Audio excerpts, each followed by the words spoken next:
অনেকে জিজ্ঞাসা করছেন ছেলেরা শীতকালে গোসল করতে চায় না কেন, এরা শীতকে এত পরিমাণে ভয় পায় কেন, এবং এরা আসলে রেগুলার কেন গোসল করে না। আমি তাদের উদ্দেশ্যে বলি যে আসলে ছেলেরা কখনো পানি ভয়ের জন্য, শীতের ভয়ের জন্য গোসল করে না, বিষয়টা এমন না।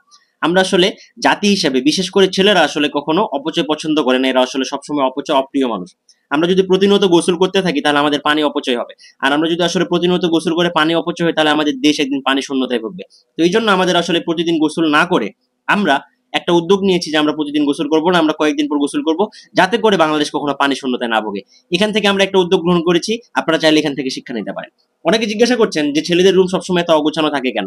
আমি মনে করি যে আমরা আসলে জাতি হিসেবে আমাদের ঐতিহ্যকে কখনো ধরে রাখতে পারছি না। আমরা বাঙালি জাতি অন্যান্য সংস্কৃতিতে আসলে আমরা রূপান্তরিত হয়ে যাচ্ছি। সেই জন্য ছেলেগুলো এখানে বদ্ধপরিকর।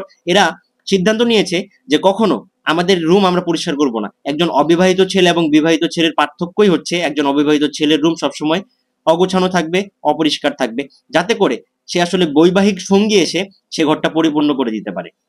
এই জন্য আসলে আমরা কারো হক নষ্ট করতে চাই না, সেজন্য আমাদের রুম আমরা আসলে অগোছানো রাখি এবং আমরা আমাদের সংস্কৃতিটাকে ধরে রাখতে পেরেছি।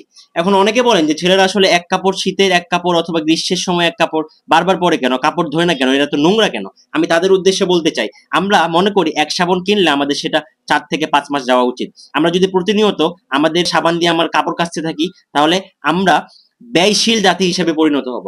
সেজন্য আমরা যাতে এটা কখনো না হয়ে উঠতে পারি, সেজন্য আমরা আসলে কাজ করছি যে আমরা প্রতিনিয়ত কাপড় কাচবো না। এবং আমরা, আমাদের যদি ব্যয় বৃদ্ধি পায় তাহলে আমরা জাতি হিসেবে মাথা পিছু আয় কমে যাবে। এই জন্য আমরা প্রতিদিন কাপড় না কেচে আমরা আমাদের জাতীয় মাথা পিছু আয় বৃদ্ধি করতে সহায়তা করছে। অনেকে জিজ্ঞাসা করছেন যে ছেলেরা পরীক্ষায় এত কম মার্কস পায় কেন, এরা টানে টুনে পাস করে কেন। আমি তাদের উদ্দেশ্যে বলি, আমরা মনে করি, ছেলেরা বিশেষ করে মনে করে যে অতিরিক্ত মার্কস পাওয়া আসলে ধনী মানুষের কাজ, এরা অপচয় করে। আমরা পরীক্ষার খাতায়ও আমরা এটা মূল্যায়ন করি যে অতিরিক্ত মার্কস পাওয়া আসলে অপচয়, সেজন্য আমরা আসলে টানে টুনে 33 পাস করলে আমরা আলহামদুলিল্লাহ বলে উঠি। অনেকে বলছেন যে ছেলেরা আসলে রূপচর্চা করতে চায় না কেন, মানে এরা আসলে এত পরিমাণে খ্যাত কেন, এরা কখনো সেলুনে বারবার যায় না কেন, এরা মেয়েদের মতো পার্লারে কেন যায় না। আমি তাদের উদ্দেশ্যে বলতে চাই যে ছেলেরা বরাবরই যদি আমরা আসলে আটা, ময়দা, সুজি এইসব মেয়েদের মতো পরিধান করি তাহলে আমাদের দেশের ব্যয় বৃদ্ধি পাবে। আর আমরা বরাবরই অপচয় পছন্দ করি না। আর আমরা সেদিনকে দেখতে পেয়েছি যে মেয়েরা আসলে মেকআপ করে পার্লারে গিয়ে আসলে ছেলেদেরকে ধোকা দেয়। সেদিনকে দেখলাম আমার এক বন্ধু আসলে ফর্সা এক মেয়েকে বিয়ে করে আনলো। আপনারা তো এর আগে শুনেছেন যে কাপড়ের রং ওঠে, দেওয়ালের রং ওঠে, আর অন্যান্য জিনিসের রং ওঠে। বইয়ের রং ওঠে কখনো শুনেছেন? আমার আসলে বন্ধুর বইয়ের রং উঠে গেছে। তার মানে বন্ধুর বউ ছিল আসলে মেকআপ সুন্দরী। তো এই জন্য আসলে প্রতিনিয়ত ধোকাবাজি হচ্ছে, এই ধোকাবাজি থেকে সোচ্চার হচ্ছি।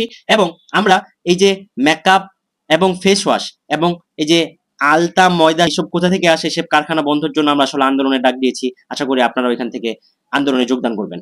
আর আমরা আসলে ছেলেদের আসলে কখনো ফেস ওয়াশের প্রয়োজন হয় না, মুখে পানি দিলে সবকিছু ঠিকঠাক হয়ে যায়। এবং চুলে আসলে জেল অথবা তেলের কোনো কিছু প্রয়োজন হয় না, পানি দিয়ে চুল ঠিক করলে, চিরুনি করলে ঠিক হয়ে যায়। আমরা মনে করি যে আমরা আসলে জাতি হিসেবে সোচ্চার। ছেলেদের মতো করে আপনারা রেগুলার গোসল না করে, প্রতিদিন কাপড় না ধুয়ে, রুম না গুছিয়ে এবং শরীরচর্চা না করে এবং পরীক্ষায় কম নাম্বার পেয়ে আমাদের জাতি হিসাবে উন্নতি করার জন্য ঘোর পরিকল্পিত হবেন।